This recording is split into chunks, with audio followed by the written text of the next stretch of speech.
Hello, my fellow caramellers. How are you doing today? Welcome back to another episode of the Model Car Enthusiast Podcast. We got three of the knuckleheads on today, and more than likely, my camera is going to shut off, and I'll freeze, probably with the most ridiculous face. Be prepared for that, but we can keep it going. So today's topic is whatever the heck we feel like talking about model cars today.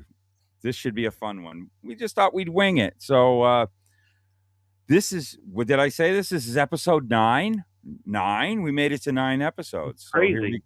Isn't that nuts? So guys, it's the guys. Who are the guys? We'll start with this guy here. Who am I? Who are you guys? Well, I'm Chris from the Sprue, hanging out and see what we can kind of get into today. Yeah. What kind of trouble? Good trouble. I am Mark, HobbyDude007 on YouTube and Facebook. I'm Irvin from the Arterake on YouTube. Yeah. All right, man. Well, like I said, we just felt like on this one, we're just going to talk about whatever we feel like talking about model cars and what we're doing. And, to kick it off, let's just go around. We'll start again in the same rotation. Chris, right there. What are you guys working on your bench today? Right now, today, right this minute that you had to stop to do this. Well, I was working on my AMT 64 Galaxy for the screw bottom group build there. And I managed to get all of the, because if you're familiar with the kit, but if you're not, the chassis has all of the text from the promo on it. Neat. So I was going through and smoothing all of that off. So now it's a chassis with the molded in detail, but there's no writing on it anymore. And then I got new holes drilled in it to lower the suspension to get it to tuck up pretty good. So now it pretty much lays chassis on the ground. And then I was starting smoothing out the body and getting rid of the parting lines and started scribing the doors. The upshot of these screw bottom kits is, boy, they are easy to lower, aren't they? Oh yeah. Very easy. Yeah, drill some holes and that's it. So Yep. There you go. A plus for the now for the argument of screw bottom kits. Mark, what you up to on your bench? I am finally getting into, on a more serious, I've kind of touched on it a little bit, messed with it a little bit, but the USAC build, the 69 Camaro, which I'm doing as the Tiny Lun Pepsi car in the Grand American Series. So I'm working on that. Back to that. I finished up my 40 modified and took it to the show yesterday, out of box. And I know a lot of people go, you can't build out of box. Well, yes, I can. Yes, I did. Did this thing scream for more detail? Absolutely. But I control myself. And every time I'd go, man, this open engine just screams for all this stuff. But I'm very, very pleased with it. I did it not only box stock or out of the box, but I built it as the box art. So nice. It turned out really, really well, I think. I'm kind of proud of it. I'm proud that I proved to myself that I could build out of box. And it was fun. It really was fun.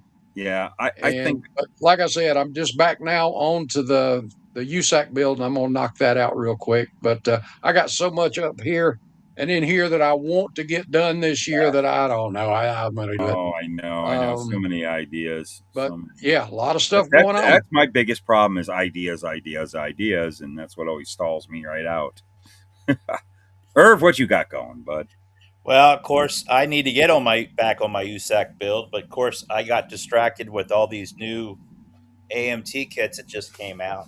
Yeah, you got the Nomad. Yeah. Got the Nomad, and I sanded off my rear door handles, and then I opened my door. They're really kind of chunky, and I did go in and drill and open up my door handles to make them look like they're not solid. Oh, that looks really good. That's that definitely that is such a detail that just needs to be done.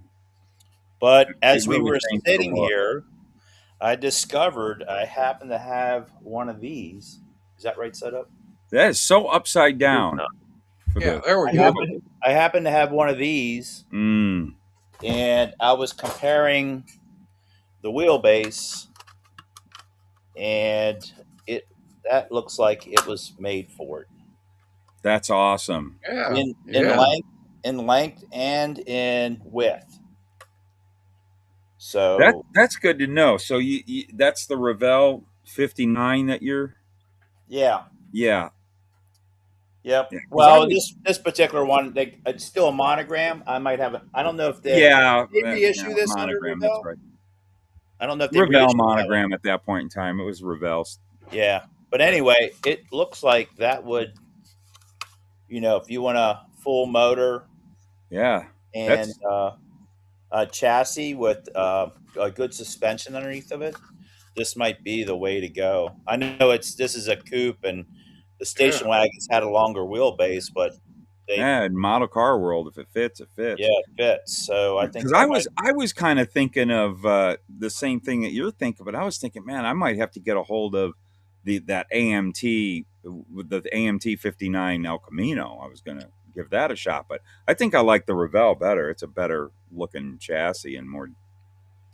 It is more realistic looking. So I got mine in primer, and nice. They did a great job with that body.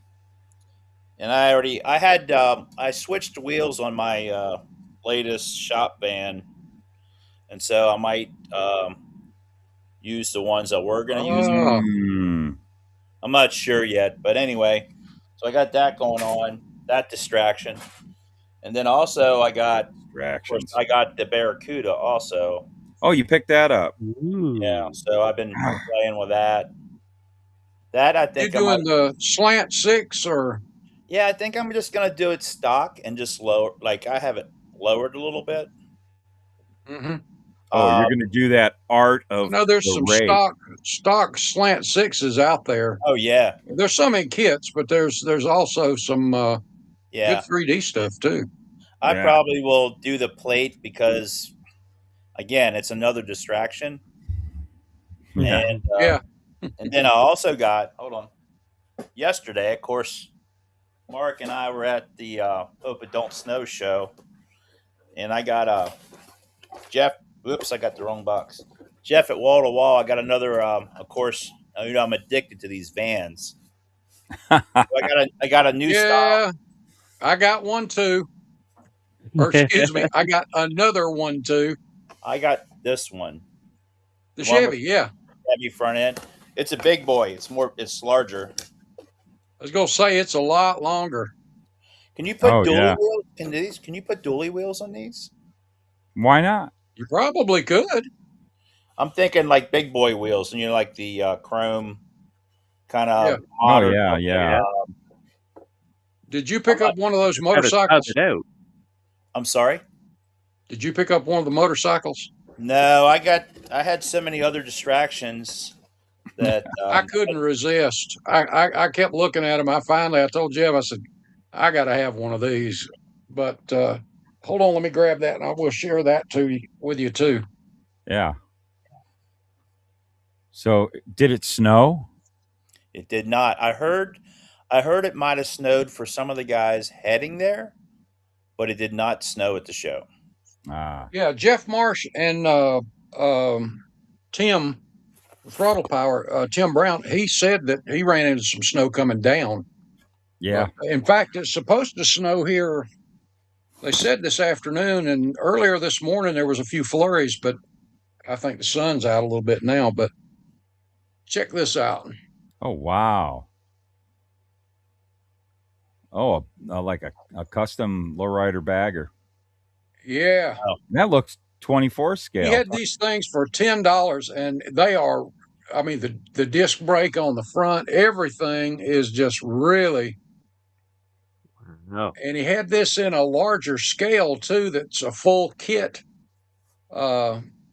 but very affordable too. But like I said, but you can see between the engine and this Oh just yeah, really well detailed. that's amazing. But yeah, I had to have that same Chevy truck too. I don't know what it is. So I guess But there's going to be, when I saw these bikes, I said, yeah, I got to have one of those too. That's cool. Man, it's amazing with this 3D printing stuff. What we get, It is. It is. definitely. Cool stuff.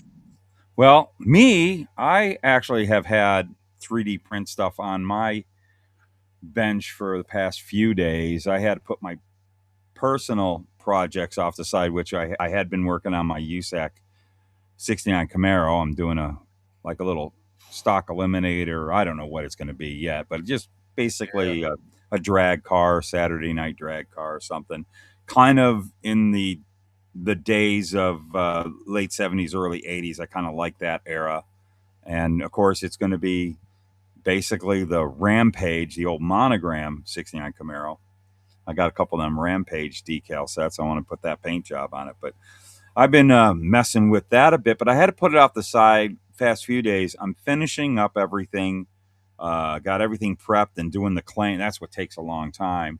And getting all the molds done for the Salvino's JR Models multimedia kit. We want to start making sure production's going by the end of this week for that Lotus 38, the Jim Clark Indy 500 winner from 65. And it is, that kit is really turned out to be spectacular. We basically been working on this for 2.5 years, and it's going to show.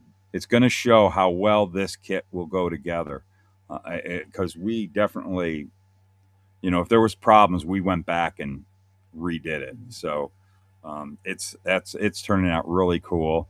And I have, through this project, discovered a new material in resin casting that gives us wonderful real rubber tires that and these are turning out really cool. I used to, the old stuff that used to get, it was really hard to gas it out because it's real thick, and it would take 16 hours to cure before you could demold. So I never got into what they called flexible resin for doing tires. I know there were a lot of guys that did, but I just never bothered with it.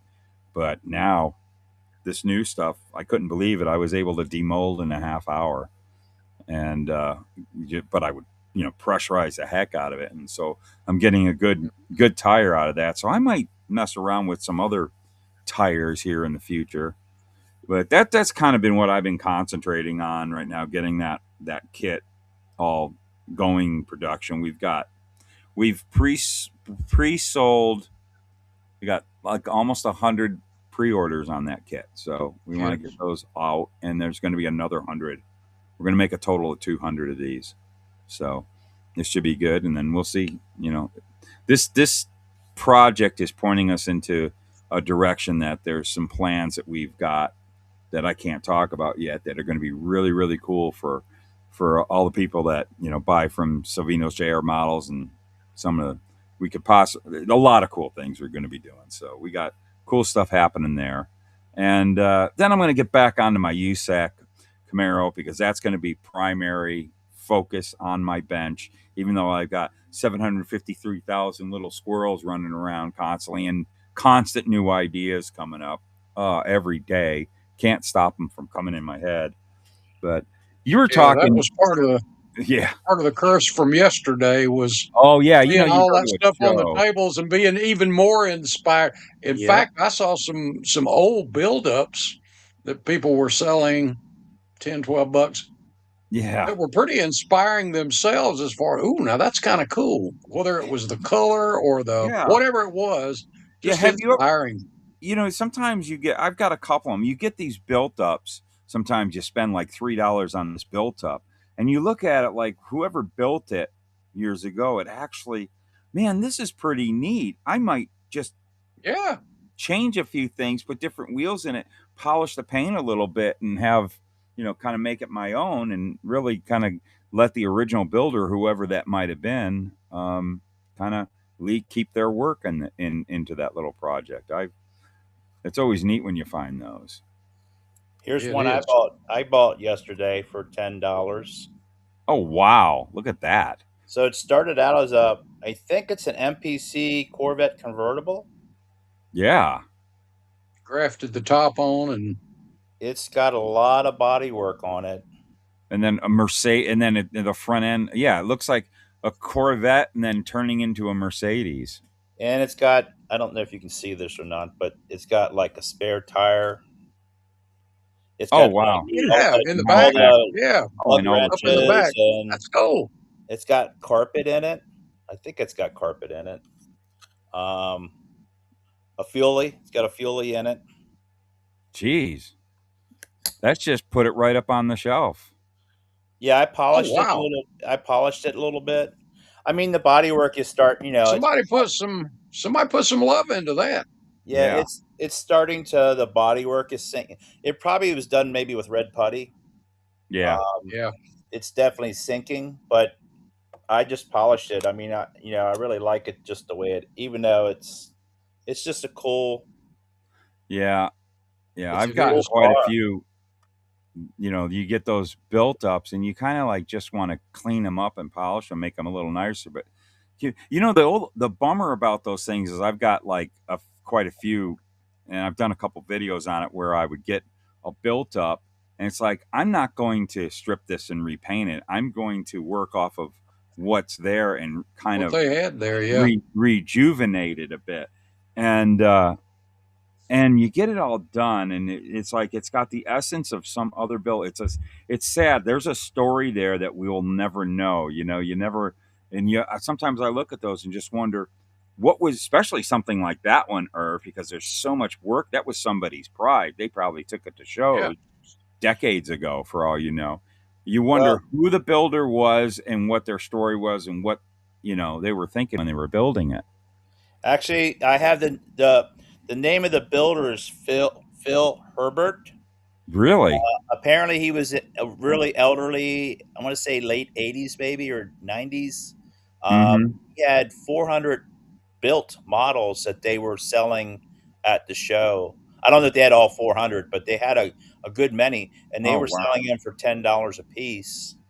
And wow. I just liked it because, number one, someone put in an incredible amount of work in it. Yeah. It Yeah, had a lot of yeah. work in it, even though it's starting to age. Just the design of it and stuff, and I thought it was really cool. And then also I picked up from the same show. I got a Blue Beetle. Oh, Oh yeah, I got this for $10. that looks nice. Yeah, for It's those of you that are just listening, when he says Blue Beetle, that's the old hot rod kit. I don't know if it's it. I have the Blue Bandito, which is the latest reissue of this kit, but the new one doesn't have the script on the valve covers. This one has script on the valve covers. I think there was a couple little changes from the original ones to the latest reissue. I think this is an original one. It's definitely molded in blue. So I'm thinking it's an original one, but I need to do a little bit more research on it. Those are cool. But either way, it's a very clean build, and for $10, you can't Yeah, beat that. So, and I those think are a couple, yeah, had yeah. couple of cool artifacts. I didn't realize it. I was looking at Tim Brown's video. He already had his video up this morning of the Stash. stash, and I think the guy had Well, two more in different colors. Two more of those built in different colors. I didn't realize it at the time because what they were doing is they'd pull a couple out, and then guys would be like swarming around them and buying a couple. And as they got room, they'd get a couple more out. So they weren't all out when I was over there. So they were just pulling them out as and I don't even know if they got them all out or not. But they were. I thought that was. I'd really like to preserve that. I want to put his name on it so I know. Yeah. That's why I asked him who the guy was, because I want to make sure I know the name so I could, if I ever pass it along, um, that one would be kind of cool to put out in the museum just because of all the Yeah. body work and stuff on it. yeah. 'Cause it's pretty radical for for what they did. He did a lot of work to it. So, but yeah, it was fun. There was a lot of, man. Yesterday there was. I ran out of money. There were so many deals. Yeah, I did too. The pricing I thought overall was. Now I'm into older stuff, so I'm looking at older stuff. And usually, I was telling Chris earlier, usually you go to these shows, and if you're doing the same shows over and over and the same vendors, a lot of times it's not a lot of change in inventory. But I don't know because they had a couple months off, or a month off, or 2 months off. But there was like stuff I don't normally see at the show, that kits that you don't normally see, that are rare, that you just don't see at the shows anymore for sale. And there was a bunch of stuff, and I got some really smoking deals on stuff. So I Yeah, actually, there were some good deals, and let me tell you, there were a ton of vendors. yeah, They were on both sides of the building. They were, and lots of them. Boy, this it is was a great becoming a pretty show. big show, huh? It was a great show. They had a Big new stuff. venue this year. It looked like it was an old grocery store. It was one of the old super Bilo or something like that, but it was a large, Yeah, very large building. They've plenty of turned it room. into an event center. Yeah, Plenty of room. Decent lighting, on the cars and stuff. Pretty good lighting. But yeah, it was a great time. I hate to admit this, I didn't film anything. I just I just actually just embraced the show and enjoyed it. Talked to a lot of people. And I know Mark and a couple other guys we had a lot of YouTubers there, so I figured I everybody else. counted. I counted 11 content creators from YouTube there. Yeah. So I Really? figured those guys got it I covered. counted just 11. Boy, this thing's And turning into usually when we get that many, there's a 10 questions with Fred Henry. Fred said it was so big as far as the vendors, the cars, and then just the plenty of room and that stuff. There were so many people, you just couldn't get everybody together at one time. It was just so much going on. So didn't do it this time, but we'll get it. He'll get us later.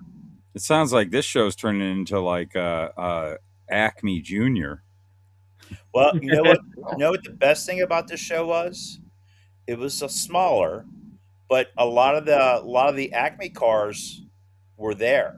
A couple of the high end Acme cars Yes. were there, Nice. and because it wasn't so, you wasn't like wall to wall people, you could actually enjoy viewing the built models more. I actually enjoyed this better, I think, as far as looking at model cars built. Yeah. The Acme show is so overwhelming, and so many cars, and there's so many people, it's hard to get in there to look at things. Or you feel like I can't spend 5 minutes looking at this because someone else is trying to look at it too. This show, you can kind of relax and look at them, like really, really look at them, like spend some time looking at the cars. I really enjoyed that this time because there was a couple cars there that I didn't really get to, even like Fred stuff. I didn't get to look at it as close when I was at Acme because of so many people. The show, he brought his stuff, and I was able to spend some time and really look at them. And I really, really enjoyed this show. It's becoming one of my favorite little shows where they had some really quality stuff there, and Yeah, there were. has a nice selection of vendors. It was a nice show. I really enjoyed it. That's cool. That's nice to And hear. we had about that. we had a number of the guys. Well, Wayne Weber's the president of Acme. Fred, Bob Downey. There were a nice group of guys from the Acme Club at the show yesterday too. Very cool. Yeah, that's cool that thing's gaining the traction. It's always nice to see these little shows become real popular. That's always nice to have. The more shows, the better. And it was starting to look like we were losing these, and it's nice that there's some new blood in there that are willing to put on these shows, because it is difficult to do. Shows are tough to put on, and it's getting really expensive. So it's nice to see opportunities, guys grabbing it like that. We have Irv next month. We've got the Salisbury swap meet, which is just a swap meet, and that's always a nice a big one. Alan Hilton puts on a really nice one there. Well, that one's And been then, going on since the Jeff 80s. with Huh? Wall Hobbies has another one coming up in, was that April, Irv? I think it's I first week think of April. so. I don't know if I have a flyer on that, and I got to look at my pile. Yeah, I got a flyer yesterday. I don't know where I put it, but Well, if he had I him think out, it's first or second week of April or something like that. That was a good swap meet last year. yeah, that was pretty good. Yeah, Chris and I are up here getting jealous. Yeah, a little bit. Yeah, you don't get the. It's just that part of the country. There's just so many shows that go on, and it's so condensed. It's like when I lived there. I remember I went to more model car shows in the 2 years I lived in Virginia than I have my entire time of going to model car shows since the 80s. Well, also, down south here, the weather is a little bit nicer all year round, where transportation isn't. Up north, you got to worry about weather. You could have a show, and it could have really bad weather. Even though we do have bad weather down here, it's not as frequent or consistent as like up north. So, most of the time, other than rain or something, it's really not that bad. So I think that helps too. Yeah, see, out here in the Southwest, the states are so much bigger. The cities are so much farther apart. If there's not a show here in Phoenix, and there's not a lot of them, if any, you got to go out of town. But it's always a 6-hour trip to go to California, to go up to Vegas, to go to up to Colorado. It's even farther. They got a show up there. They're all around, but it's always a long trip to do them. Where you guys get once in a while, I just got a couple hours to drive. I go to that show. Then you might have one that's 4 hours or 6 hours away, but you got so many that are just a couple hours away or an hour away or in your town. Like you guys, where you're at, this show was right in it was like you're both in kind of the same area in Spartanburg, right? I'm about an hour, but Mark, I don't even know if his car got warmed up when he drove over there. Yeah. It was about from where we are on the north end of the county. It was about 20 minutes. Okay. Yeah. It wasn't far. Yeah, I got about an hour and 10 minutes if I stop, but it's not a bad drive to go to Spartanburg for me. That's cool. And sounds like it was a great show. Tim sent me a text yesterday when he got his awards. He won 2 for that 2 darts in a backyard covered up and rusting. Yeah, I like that little diorama he made. That's really cool. He's good with those. He does a good job on those. Yeah, he was pretty stoked about that. So I haven't really got a full report from him, but I think he was pretty happy. I just want to find out how many tractors he bought from the pulling tractors. Oh my goodness, I never seen anybody build so many of them. Man, he's churning those things out. Those things are so cool. He had a lot of them on display, but Matthew had a few new things on display too that I had not seen before that were really, really cool. I wanted to get that little. Is that a little mod? What's that little with the small motor in it? Was that a modified or I don't know? I don't know much about them. That little dirt car, the small dirt car with the little motorcycle and motor. The way the nose clip goes on it, you could make it a Buick. You could make it just like a real dirt car. No, the other one had a Pontiac nose. It had a Pontiac nose and a Monte Carlo tail section on it, but you could switch that out. I think, but that was really, really cool. Oh, no, I'd like to see that. I think it was a mini. Was it a mini sprint? Did he have a mini sprint or something? Oh yeah, he did. He had a mini sprint too with a with I think it's a motorcycle motor, isn't it? I think it is. Yeah. But I wouldn't mind getting one of those, but I ran out of money before I got over there. Oh, I tell you, man, it was even with the prices, everything was good, but wow. Yeah, I like so much of it. That might be my next one. Oh man, that's cool. I don't know nothing about those cars, but that little one was kind of cool. So yeah, there's so much cool stuff being produced. Boy, Matthew is just churning all the stuff out, isn't he? He had a lot of product. Yeah, he's doing a lot of good stuff. Man, he had a lot of product hanging there. It's crazy how those pulling tractors just took off. Yeah. Yeah, who'd have thought? I don't even like tractors, and I build them. Neat. Kind of makes you wonder if round 2 is taking notice of this, and if they're going to bring back that kit. What was that kit? Is it like Blazing Bison or something Blazing like that? Bison. Oh yeah, the Bison. I tell you, the kit that would be really great they would bring back is the Orange Blossom Special.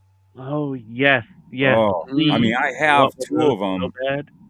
but there's so many people because that kit goes for silly, stupid money now, and it'd be nice to see that come back out because I've got one that I kind of years ago I gave somebody the body, but I've got the whole chassis. I bought it to put it like a more up to date pickup body. I was going to do like a 70s Ford body on that chassis years ago, but I had another one that I originally bought them both for parts, but I'm so glad I never took anything out from the other kit because now that Orange Blossom Special has been showing up to pulling competitions now, kind of doing exhibition runs.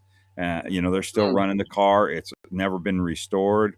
It's in it and I saw a great video on somebody went to the shop that it's kept at and got really close and looking at it, and there was and it's amazing how accurate that model kit is because I'm recognizing stuff when they were showing everything on this model. But I noticed something about the paint was like a pearl. It had a pearlescent clear to it or something. And I'm like, right there, it was like, I got to build that. I got to build it now. I want to build the Orange Blossom Special. I never used to have interest till I saw that video, and I'm glad I have that kit. But I know, boy, people are like hunting for that thing, and they go for so much money. If they still can find, and I can't imagine they wouldn't have them because nothing was ever done with that kit. It was just put out for a short time in the 80s. What was it? Late 80s or something, early 90s. And I think so. It'd be really cool if they have the tooling for that. Wasn't there like a car that was based on it? Like what is it? Tennessee Thunder? They did the Tennessee Thunder too. Yeah.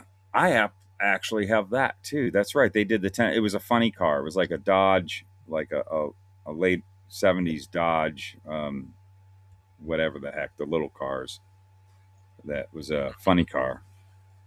But it was it was that, so they had those 2 kits. I forgot because I remember years ago they did the Tennessee Thunder with the hauler, and I bought that kit years ago because I wanted the hauler. So I've got a Tennessee Thunder in there that's just sitting in the box. Never had an interest in it before, but now nowadays I kind of like that'd be a cool one to build, just because it's such an old kit and not been around a long time. But we collect these things up over the years. I just love some of the subjects that the 3D printers are like, just stuff that like these fans, all these different box fans and stuff. Yeah. So we didn't have, I mean, you might have a resin caster have like, one that might be a little bit more on the crude side or, just based off of die cast or something like that. But man, some of these cool subjects we have now. Yeah, these designers, they can make anything, and it's kind of interesting because it's created trends, like the pullers, the tractors, that became kind of a trend in 25, right. And same with like what you've been building, the box vans and stuff, Irv. Everybody's getting it's the 3D print guys have created trends in the hobby.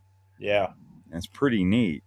I mean, the tractor pulling guys might not be a huge market, but there's definitely, I mean, it's great to see these little markets like that. Like, just like, with all these other race cars that, I'm not necessarily into those, but there's still a small market for those cars. If they're running those cars at the track, there's a market for them. Oh, yeah, absolutely. Maybe not in the huge huge markets that they have to justify the tooling, but in the 3D world, I mean, Yeah, it's exactly. great. 3D world, you just print as you need them almost. Print them as So you need yeah, them. So, I know Matthew really, really likes those pulling tractors because I'm sure they eat up a lot of his printer time. That's not. It takes a while for those to print out, but he loves Yeah. them, so he prints them, yeah, and they've sold and well. he obviously sells them. They sell a good Mhm. bit. So, or he Yeah. wouldn't be printing more of them. So, but it's great to see that kind of stuff on the table. It's out of the norm. It's something different. Yeah, I love some of It the is. sections that they come out Yeah. with. Yeah, They're it's good neat. distractions too, because a lot of those, especially those tractors, they're pretty easy to put together. Like Tim says on his channel, they pretty much fall together. You don't really have to, if you don't want to, you don't have to get carried away with them to have something that really, really looks nice. Yeah, definitely.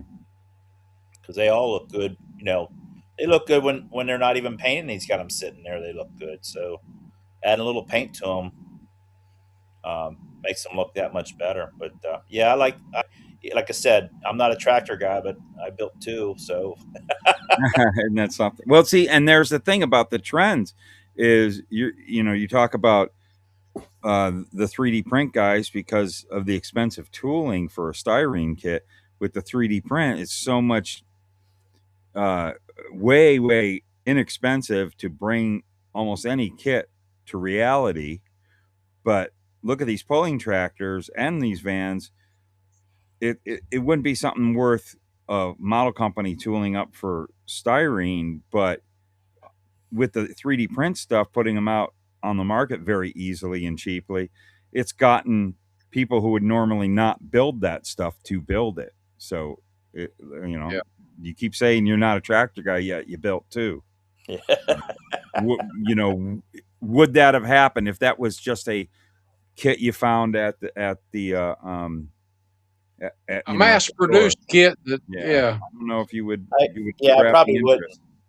I probably wouldn't have. But for the price point and everything that they have them, they're reasonable. They're very reasonable. Yeah, And again, it's like you don't and an see easy a build. ton of them, and they're so easy. They're nice. They're nice builds. If you don't get carried away with them, they're nice if you're as a little stump buster where you just want to do something that's kind of mindless and you don't want to get too carried away.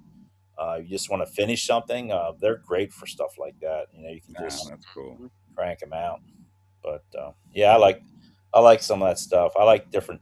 I think the older we get, the more we like different oddball. I know, Yeah, at least for me, my tastes have gotten a bit odd the older I get. So some of the quirky stuff the that I older would. I get, the more I'm finding I'm doing things that years ago I probably would not have done. Yeah, yeah. That Just, like what I was but saying about that Tennessee Thunder. I happen to have one, but I wasn't. I had no interest in it when I bought that kit back in the late '80s or early '90s. It was for something else. But now, I know it's sitting there. It's like I'm kind of interested in building it. It is a neat thing. Before I thought it was a hideous looking little piece of junk. And I thought, well, I could use those tires and rate a few parts from it, which I never did. But yeah, there's a lot of kits that I've had for years that, I get a little bit different interest in, or some of the stuff that I pick up that are old kits that back when they were on the shelves, I'd never even wanted to get them. And now it's like, geez, I want that now. And I find it, at a swap meet and grab it. So yeah, you tend to, I don't know. I guess as we get older, our interests widen or something. I guess our yeah, they taste or do. something. We're willing to do more things and do different things. Where maybe years ago we used to build the same thing all the time. But yeah. I have my room is getting pretty full, so I yeah, call them nook and cranny cars. If I can build something small that I can jam into a corner somewhere. So some of those little oddball cars are good for that. So I call them nook and crannies. nook and cranny, and that's another thing. Is like I remember, in my early years, especially when really things start kicking in and reading Scale Auto Enthusiast and going to the model shows, It was like every model I set out to build was supposed to be this killer, knockdown, full detail. I'm gonna set this next to Mark Batson's car. I I used to think, I was just always in that frame of mind. Every model I did had to be full on. Let's go to the show and show everything and be full detail. And now I'm like really interested in just knocking out some, not even just out of the box, but even going easier than that, flat out, just building some curbsides. I might not even put an engine under the hood. It might just stay shut. I'm starting to, because I got these visions in my head of all these ideas, and I can't do it all. It's like my best possibility of doing these models that are in my head is just get that visual down. It's like how you do it, Irvin, is your whole, the Arterake. You're just going to get that look. That's what you're after, and that's all you need. And there doesn't That's even the need signature. Yeah, and it's just like the late great Ricky Couch used to do a lot of super duper detailed stuff that was best to show. Good. Oh gosh. First place. I mean, big stuff. But toward the end, he started going over to curbside, and he was still doing the best quality stuff curbside wise. And he would tell you, I'm having more fun doing that than any of the detailed stuff. Yeah. And he had his heart right as far as it was about the fun. Yeah. And he was enjoying those curbsides just immensely. Now, he still did some detailed stuff, but he was really enjoying that. And he had no bones about telling you, I'm having a blast with these. Yeah. Yeah, definitely. But it also depends on what you enjoy. Like, Mark, you like to engineer things. Like, you're more about I love scratch build stuff. You know what I mean? So, for me, it's more about the visual thing, about, how it looks, the color, stuff like that. So, whatever you get enjoyment, and the whole idea of this hobby is to get enjoyment out of it. So, if you're building stuff and you're not enjoying it, then it's not fun if you're not enjoying it.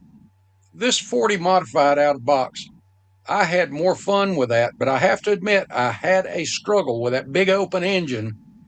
It was screaming for stuff that would enhance it, make it, And I'm like, no, this is an out of box. You're going to leave it alone. You're going to keep going. And, I still had a blast with it. And in looking at it now finished, I'm glad I did. I'm glad I did that.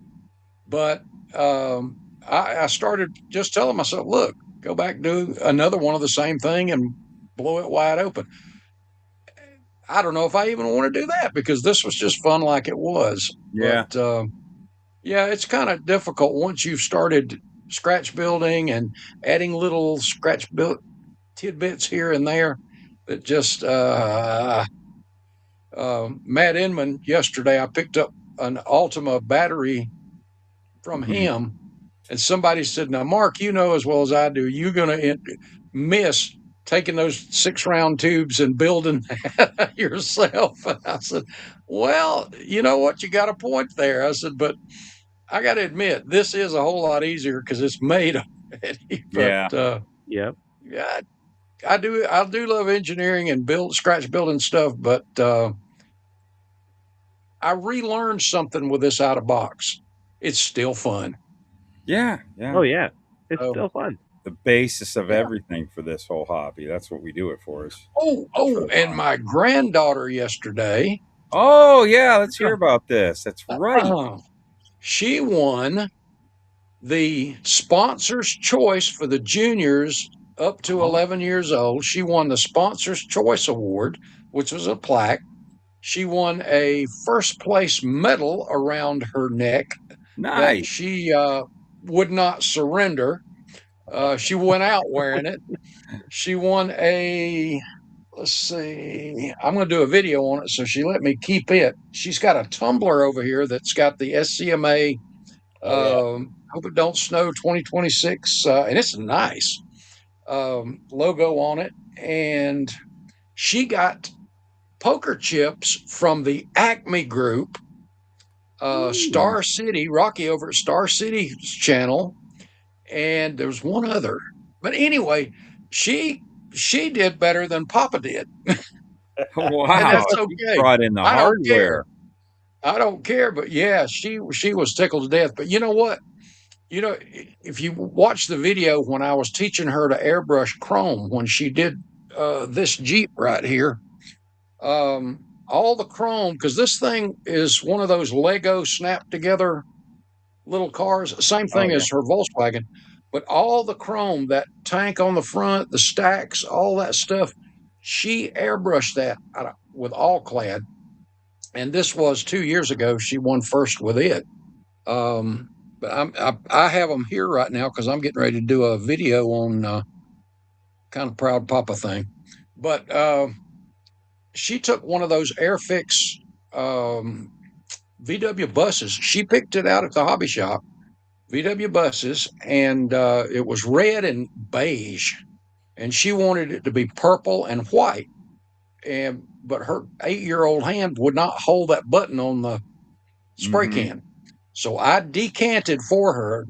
I decanted the pure white Tamiya and the extreme lacquer, the Tester's extreme lacquer metallic purple for the airbrush because I knew she could do that.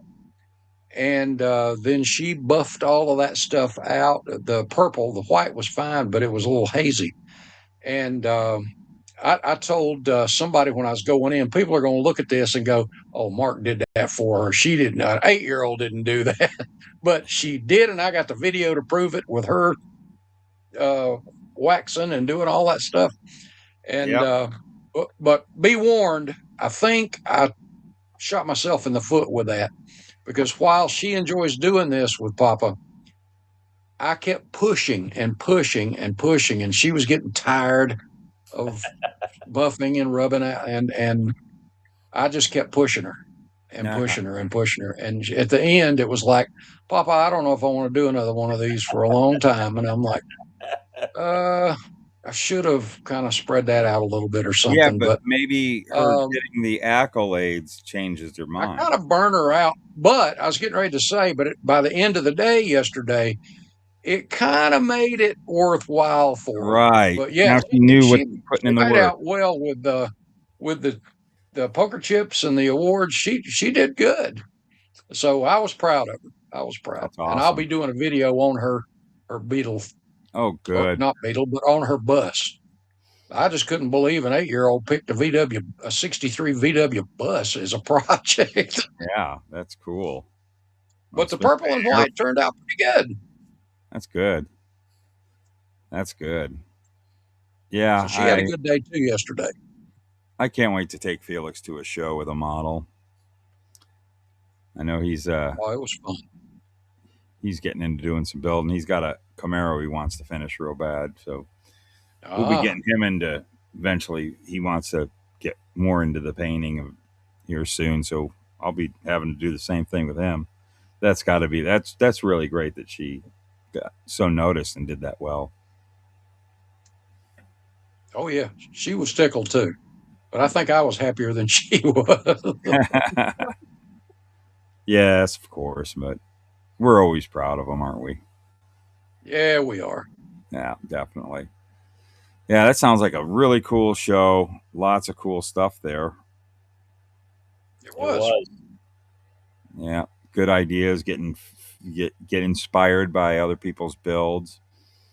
Yeah, that's And to get to see each other, the group of guys, you have your friends, the friends you've made, then all these content creators, and I mean it was just a ton of fun to see people.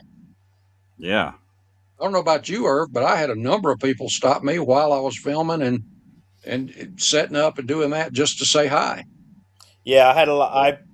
Ever since the last couple shows, I've been having a lot of people, and and people come up to me, and then I'd say, let's go look at your stuff. You see my stuff all the time. Let's go look at your stuff. Yeah, I want to see what you do, and I always ask everybody, no matter who speaks to me, hey, what did you bring? Yeah, What you bring to the show? that was fun. That's the fun part for me is everybody has been really nice to me and coming up, and it's forming new relationships and getting to see, and like they get to explain their work.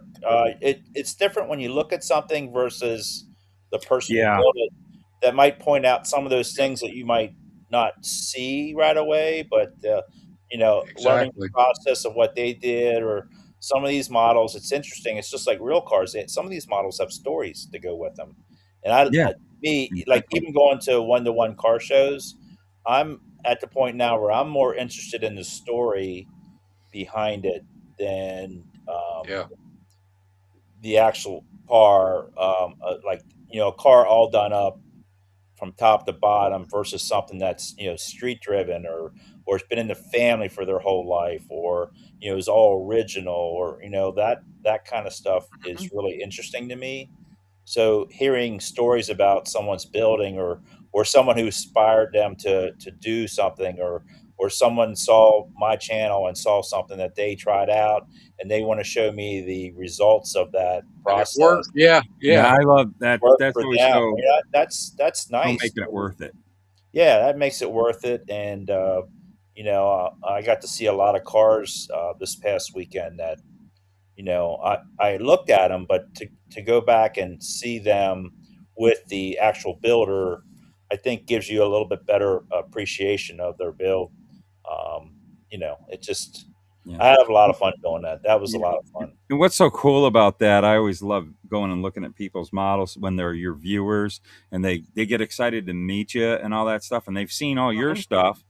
And now they're going to get an opportunity to show you Yeah, their stuff the way we What show they're doing. them. Yeah. yeah, They don't have channels and stuff, and that's their chance to show off Show their you. work to someone who's been showing off their work to them. And there's nothing, I mean, the whole point of what we do, even this podcast, is for inspiration, to inspire other builders. That's that's like our payment for putting all the right. effort put into this Yeah. stuff, is Yeah. to meet people That's who've been well put. inspired by That's, what we yeah. do. Well said. Yeah, And definitely. as Irv said, I had someone show me something yesterday that it inspired me so much, because I love rare cars and rare stock cars even more so. And this is like Mhm. a '86 Aero Coupe. It's going to be this afternoon when my the model part uh, of the show yesterday goes up. The thumbnail is of that car. Oh, cool. And later this week, I'm going to do a segment, one of my segments on Now That's Cool, about this car, because the history of this particular rare NASCAR, it only ran at Riverside.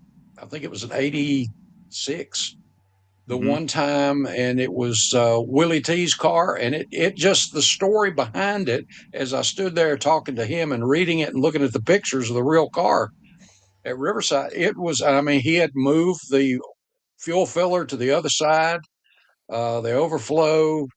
Everything he did was specific to a Riverside car, and it was a unique car. And the other thing was, it was a white race car and a die-guard car, and Mhm. it just made it even better. Yeah. But yeah, it was inspired enough. Like I said, it'll be the thumbnail on my thing today too. That's cool. Yeah.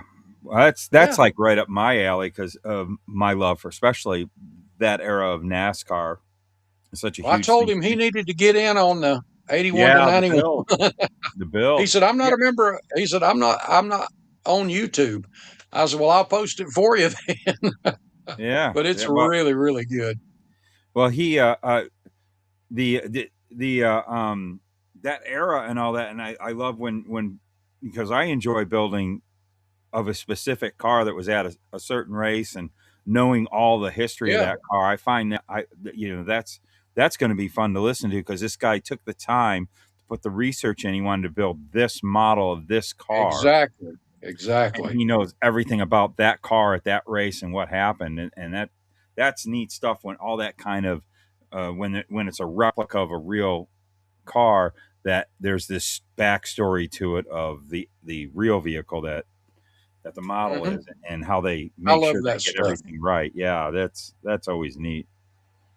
That's cool stuff, man. That's been always a fun thing in model car building, and I always used to think it was just me who did this, and I've now discovered so many people do this since I started my channel and talking about this stuff, is where whatever kind of subject matter, whether it's a fantasy, lots of times when it's a fantasy build, which most of our cars are, I will dream up an entire backstory to this model car that I'm building. So it ends up having its own history, fictional, but it's there, and there's things that you put in the models. Well, it's there because at this one time this guy did this, and I started discovering that a lot of builders will build a model and have like a story they'll put in their head, and have a backstory to this, doing a a model of a GTO that raced on the back roads, back in the 70s, and they'll come up with this whole story of what happened Hey, with this car and there's why. nothing wrong with imagination. Oh, that's In fact, that's such think a of fun part of it. Fred Henry. Yeah, hey, if you can dream it, build it. Yeah, Which that's I think is absolutely great, because if you can imagine it here, hey, why not put it to the bench? Yeah. Yeah, definitely. So it's always fun when there's stories to the models. That's why I always like meeting the people when I see a really cool model and want to meet that builder, and you find out there's a cool story about it. Mhm. Whether it was a real car and they tell the story, or if it was a made up car and they have a Yeah. Right. I'm fictional glad you story brought to go that up, along Irv. with it. That's true. Yeah. Yeah. And another thing I just did that I really appreciated and enjoyed was my latest shop van would have never happened if I wouldn't have been Glue bomb? inspired from Hector Guadalupe's van Mm, that he yeah. wouldn't sell me, because I wanted it. I didn't want him to take it home. I tried to get it from him. He wouldn't give it up. So he totally inspired my van. And then to go to the show yesterday, and we had them side by side. We had them on turntables side by side. So we had them both together, Yeah. because the one I did wouldn't even be there if it wouldn't have been for the one that he built. He What he totally did. Mm, That's inspired right. me to That's do that. right.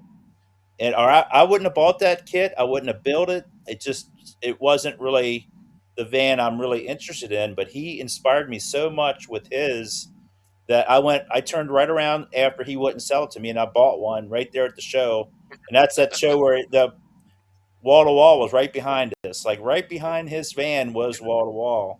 In fact, he kind of built that up for wall to wall to kind of display to show what that van looked like done up. And I went right home, and like even when we were there at the show, I talked to Hector about. He said, "Well, I wish I would have did this or did that to it." So then I went home and I did all the stuff that he wanted to do. I did mm. that to mine. So it's like, but then I was like, when I was doing it, it's like, well, I can't do it just like his. I got to do it. I got to do this a little different and this a little different. But I was totally inspired by his kit, that one he did. And Yes. I had no reason to start another. I needed another van project, like I needed a hole in the head. But I was just on fire. I was on fire for that thing, and it was all due to someone else's build. It wasn't. It wasn't something I dreamed up in my head. It was all based off of his build. Mm. That's cool. Well, you've inspired me with the glue bomb too, Oh because yeah, I have one of those. I have one of those. The Fat Boy. The what was it? The second atomic bomb yeah. that was the Well, that's great right. big fat one. Yeah, yep. I really thought about doing that and calling it the big glue bomb.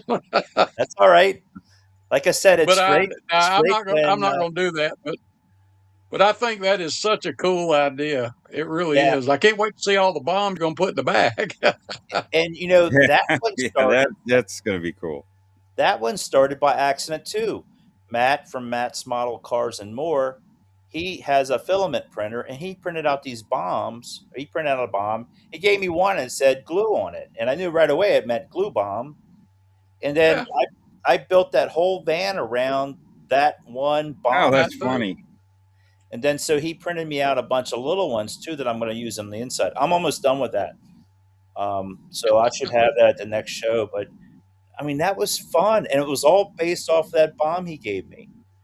I mean, that That's whole thing interesting. started, that whole direction was based off of a little bomb filament printed that, he was just giving out a couple of those as a joke, and I just ran with it. So it created a whole a And that's whole car of something kind of goofy, but it was Yeah, a but lot. it's fun. Yeah, it was a lot It's of really fun. fun. Yeah, and it seems like people got a lot of laughs out of it, so everybody's getting a good laugh out of it. So I like stuff like that.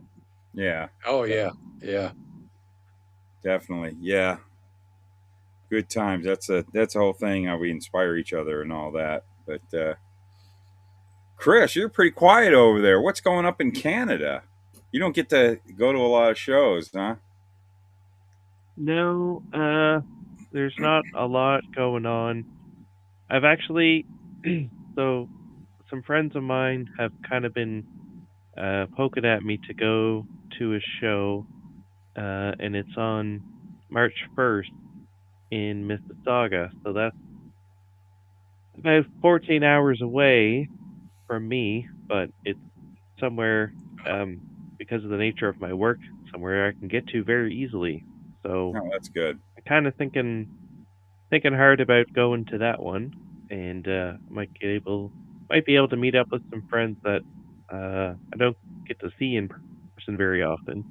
But I mean, that's kind of the nature of the community that we build around model shows. Is like there are people that you could, maybe you only see them once a year at a specific show, but you just, Yeah.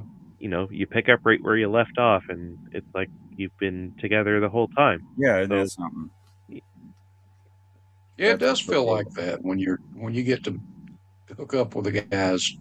That's why, and we oh all yeah, preach it about going to shows and stuff, and it kind of bums me out or breaks my heart when I see these guys who will post. That's why I don't go to shows, because they just get into talking about the bad things about shows, or it's all buddy. The only buddies will vote for one another, and it's like, yeah, don't worry about that. Just go to a show and enjoy yourself and meet other builders and have fun.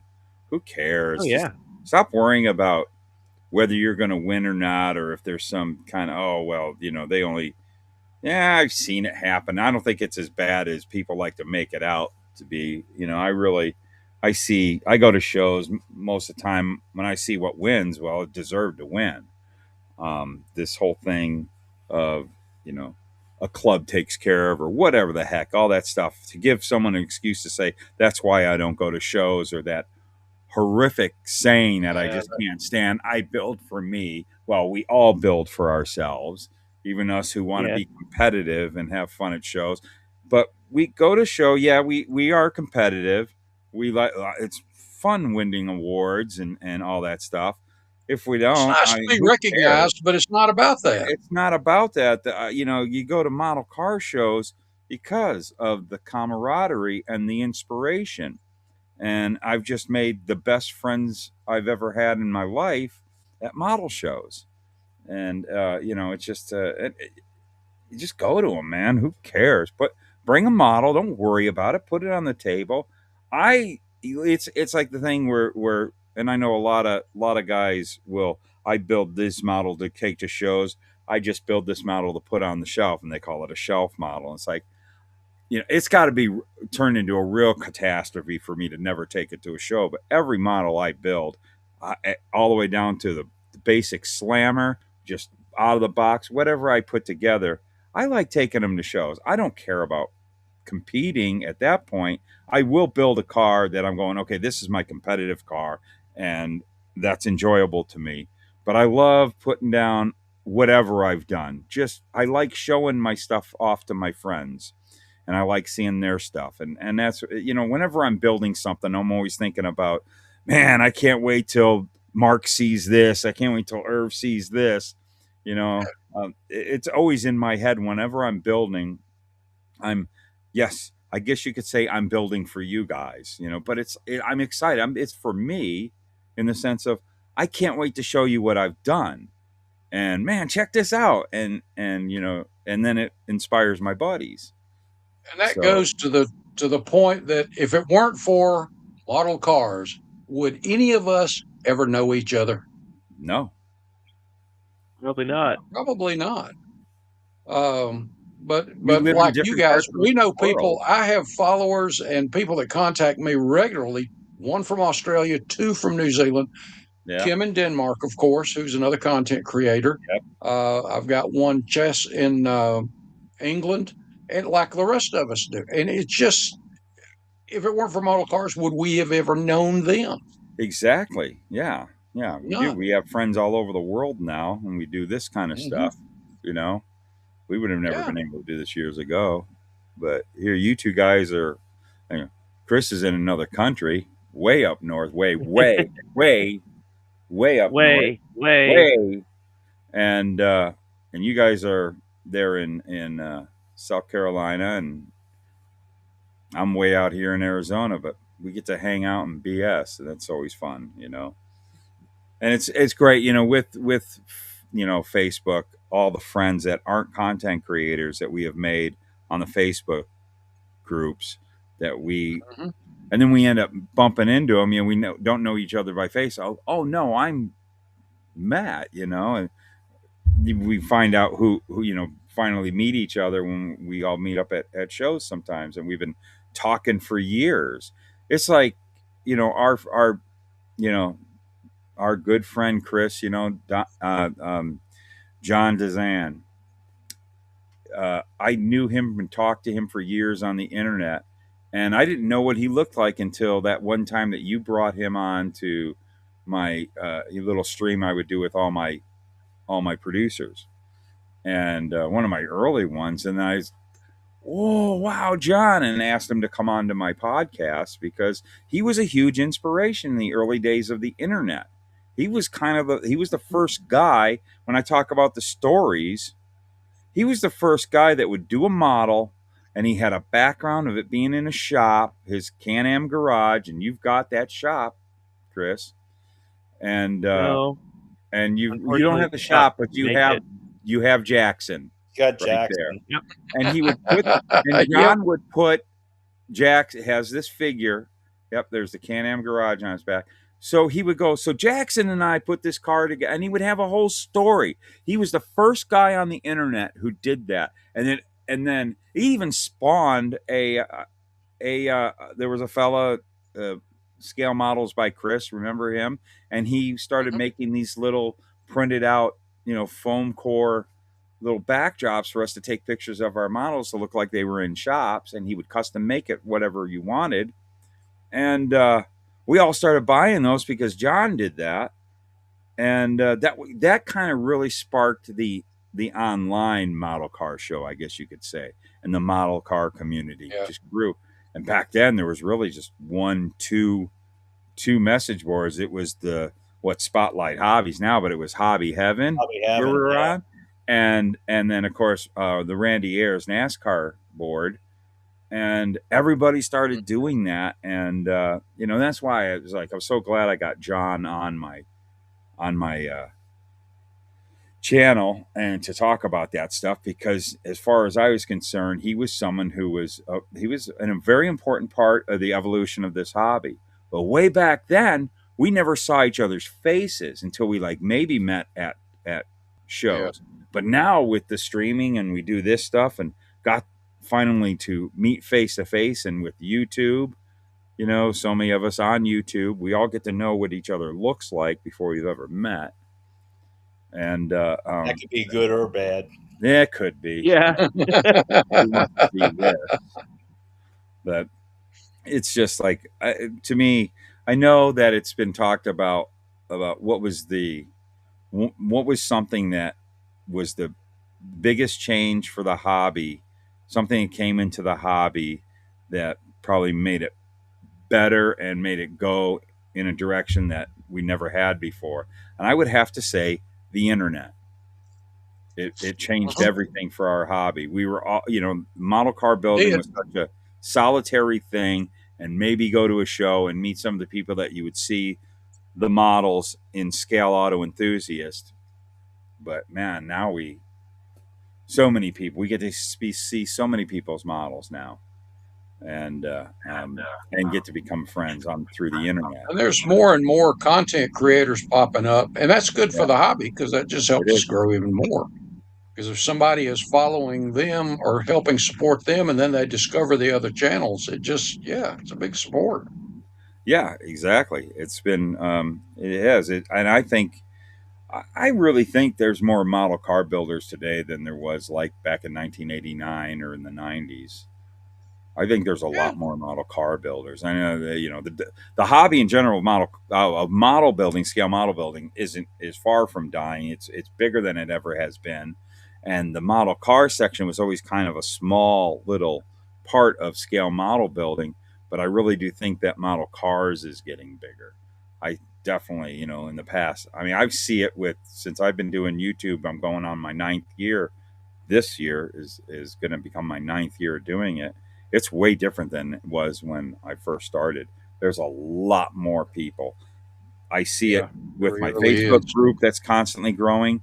And I have noticed I don't know how you guys have seen it, but I have noticed a pickup trend on my channel where my channel kind of in the past year, it kind of plateaued. I really wasn't getting a lot of subs. I'm getting the same amount of subs, same amount of views and all that. But like towards the end of 25, it started rocketing. I started getting a lot more subs and a lot more views. And I think there's new people coming in and discovering that part of the hobby. It might have been building for a long time, and I'm constantly getting the comments. Even like with this podcast here, we get how many times you see comments of people who are like, either they might be new or coming back to the hobby, or they've been in the hobby for a long time and they just discovered the YouTube content creators and they just discovered Facebook and all that stuff. And it's like, oh, wow, this hobby's bigger than I thought. And they get inspired by it. And it's just, I think the community is just growing leaps and bounds, and it's bigger than it ever has been. I think back when Mark and I were young, the accessibility of getting model cars was right around the corner. You could Yeah. get model cars just about anywhere. And then there for a Yeah, while, in our hobby, the accessibility wasn't, unless if you were lived out in the country somewhere, there was nothing, you couldn't find anything. And then the internet comes, and now, like, a lot of the accessibility today, is either Amazon or like you can Hmm. virtually go online and find anything you want, and you can have it shipped to you. Like for areas that yeah, yeah. don't have the accessibility to hobby stores anymore, or they're going away. Now you can pretty much get whatever you want, available right away from anywhere.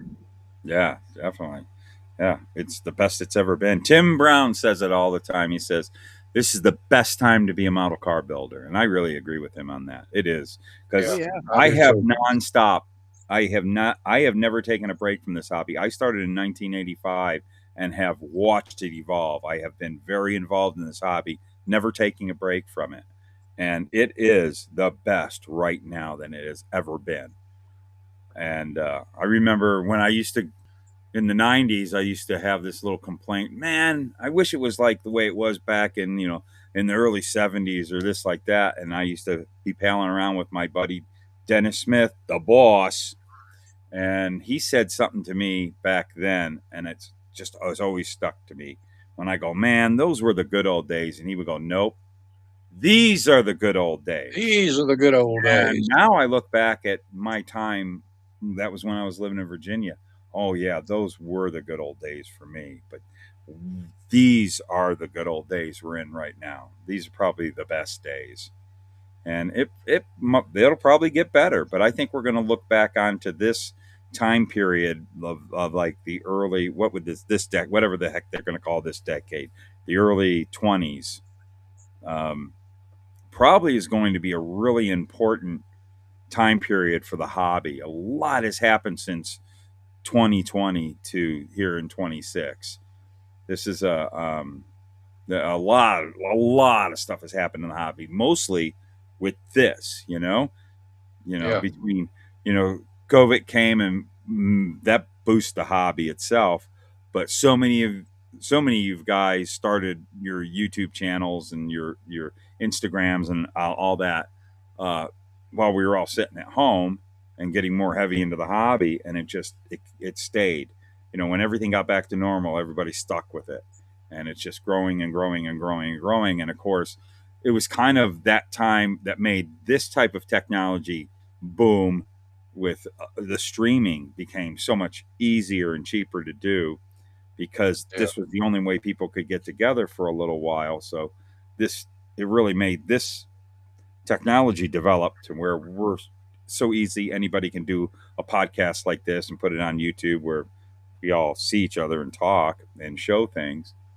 And we didn't have that. Like when I was starting out, I was dreaming I could do this and I couldn't figure out how to do it. Now I think this has all advanced the hobby big time and made the community much bigger.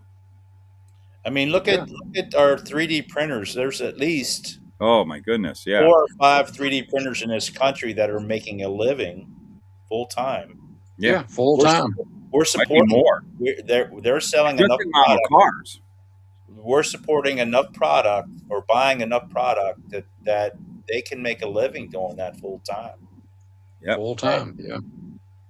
Yeah, and it is, and it's so much easier as a what they always used to call us a cottage industry, or we're the model car aftermarket. Like with my company, it is, and I on and off have done the resin casting and mail order. Like when I first had my first resin casting business, I put an ad in Scale Auto Enthusiast and asked for the old self-addressed stamped envelope. Those would come in, the envelopes. I'd send out the catalog, then an order would come in. So it was a process that took possibly a month. Yeah. Now we live in an instant society now. Yeah, now I get people contacting me. I go check my emails after we get off here. I might have a couple of orders, and I process it, and I have that order out in next couple of days. And it has made it so much easier to do. And every time I come up with something new, it's so easy. I just put it up on the website, go on the Facebook groups. Hey, now I'm selling this. And we can do it so instantaneous now, where I come up with a new product back in the old days, back in the day, and you would I would have to wait for a while for it to come out in the magazine. I'd send it off to Scale Auto Enthusiast or Model Cars magazine. I'd have to wait a few months before it would get published. Oh, I'm making this, and then the orders would start coming in because people would ask for the self-addressed stamp. So it could take months. Now I come up with an idea and I put it to reality, and I'm selling it within a couple days. So it's definitely made it so much easier for us aftermarket guys, and more of these aftermarket guys to come out. And these 3D print guys now doing this, it's why they've all taken off so fast, is because we can get it out to you guys so much quicker as far as like knowing about it and everybody. And then to top it all off, I send something out to somebody and they immediately make a video on it, and then I get more orders. Orders off of it. Yeah.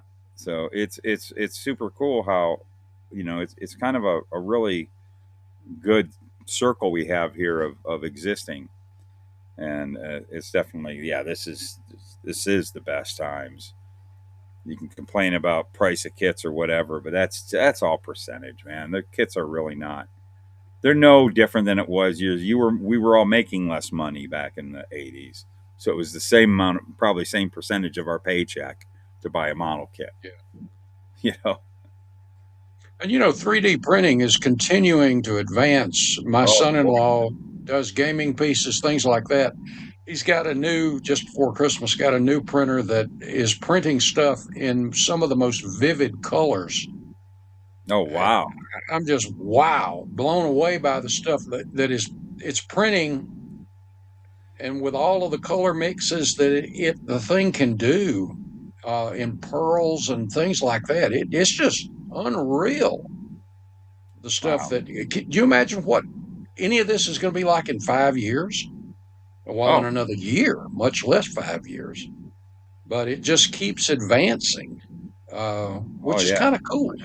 It's also kind of scary. Yeah. Yeah, the 3D print stuff is, I've been paying attention to that when it first came about, and it was crazy how how quickly it advanced. But the thing that was really cool about it and what made it what it is today is because it was never, even in the beginning, it was never a ton of money. No. Like some of the real early stuff that these 3D print, the gigantic 3D print, what it was rapid prototyping, they called that, like industrial model shops would get. Yeah, those were a couple $1,000s and stuff. But immediately a desktop 3D printer, immediately they started putting those out. That would only cost a couple $100. And it's just, and now they just keep advancing and advancing. It's crazy how good they are today. I still haven't bought one. I saw on Facebook a couple of weeks ago a guy that had, I wrote it down on my pad in there, but he had a set of coilover shocks that actually worked. Yep. And I'm like, holy smoke. I mean, and he was really compressing them. And I'm like, you got to be kidding. But it was impressive looking. And they printed that way. It wasn't a case you had to put them together. They printed that way. Yeah. Wow. Exactly. Yeah, it can be done. And the resin quality is getting, the technology in the resin itself that they use is getting better and better too. It's not so fragile. It's getting a little more robust, less lines, easier to prep. I've been getting some stuff, that you almost don't even see any of the lines. Any of that stuff in them anymore. Yeah. So. Oh, the quality is getting better and better and better. Yeah. Yeah, definitely. Yeah. Wow. This we killed over an hour here. Just talking about nothing but model cars. Hour and a half. Yeah. Just talking about what we love. Nothing. What we love. Man. Yeah, so guys, thanks for coming on and BSing about what we love. Thank you everybody out there who's listening in. Again, we've got the comment section below. Please ask, talk, suggest, BS it with us. We get on here. We like to correspond with all of you. Love to see your comments. Love seeing your comments. We do. We all read them. So you put something down in the comments on the YouTube big time, but even over on Spotify, not so many comments, but I get over there and take a look, and I know Fred's gotten over there and talked to a couple of commenters there, but the big one here, this comment section here on YouTube, it blows up pretty good, and we read them all. So we really appreciate you guys. You've been supporting this podcast. We're going to keep doing it because we have fun doing it. That's why we do it, and we enjoy our as friends, we enjoy each other's company and just talking about this stuff. Because there's so many times we've done this without recording it, and we always think, wow, wouldn't this be cool if we were recording? We recorded this. Yeah, we should have recorded that. How many times, So I usually try to keep the record button on, and maybe I get some goofy stuff to put at the end for you. But so.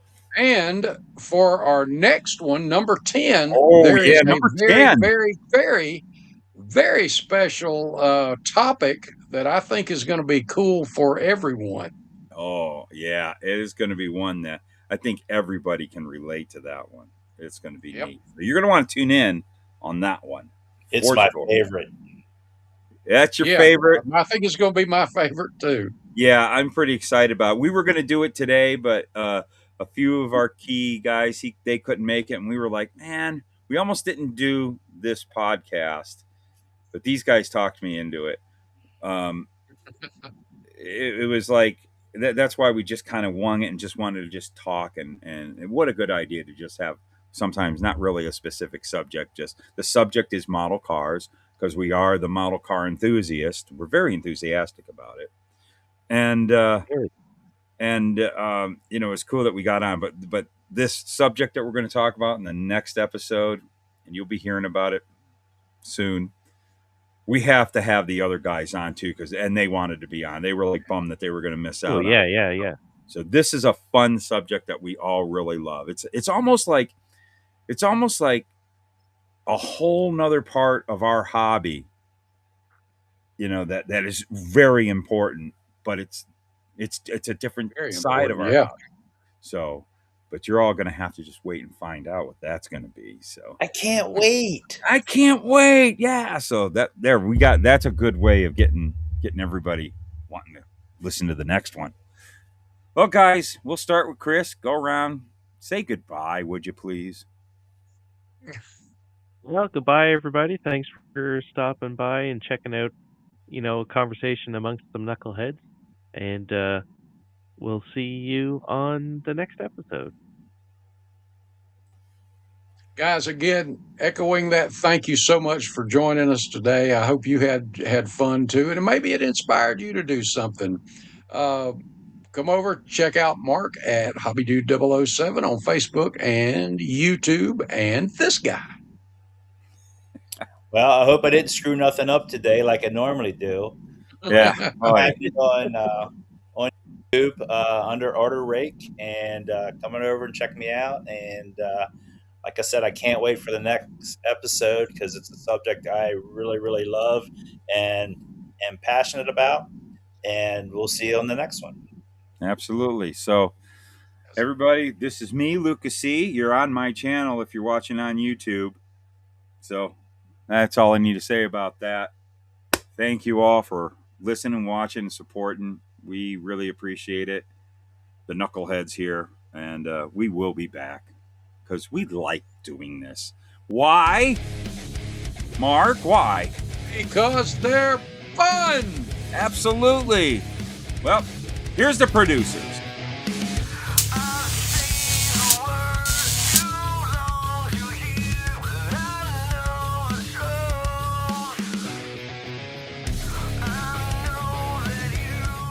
We're recording right now, so we already had a chat. So are we now? So we'll see you next time. Are we done? Well, the three of us good. already caught up. Because I don't like you guys. I'm leaving. I hope it was a good talk and mostly about me. No, actually, we didn't. Your name didn't even come up. What? Imagine that, right? And we're just going to wing it. We're just going to wing it. So, yeah, talk about the show, and Chris can talk about Canada. No, we already talked about the show. We're done with that. We're moving on. Oh, okay, good. I don't want to hear it anyways. You were bringing up some stuff there, Irv, when it was just you and I that, could be good fodder for conversation. Yeah, that's true. Look at that. He's so Canadian. Get the clappers out. I got to find it. Oh, my. I think mine's right here. Not very professional. One job, Irvin. One job. One job. My area is like a train wreck right now. There he goes. There we go. That's close enough. There we go. There we go. You got to get your logo on the back of it. Advertisement. Ready? Oh, poop. What episode is this? 6? Oh, no. I think it's... No. I'll tell you right now. Let me go check. I think it's... See? You're making fun of me. I was going to say, actually, 8 might be... Yeah, 8 might be more... I'll tell you here in a moment. I'll tell you in a moment. In a moment. Come on. Holy cow, this is number 9. I thought after I said 6, I thought, actually, I think it's more like 8, but 9. Okay. 9. So we passed 8. That means we're going to last forever. All right. Might as well start now. So. All right. Start again. Do it again. Well, hello, my fellow car milers. How are you doing today? Hey, I screwed it up again. I wasn't prepared. Man. Wow. That was a good one. That wasn't too hateful. Yeah. No, not hateful at all. What would you call this episode? Fluff? Total car BS. Yeah.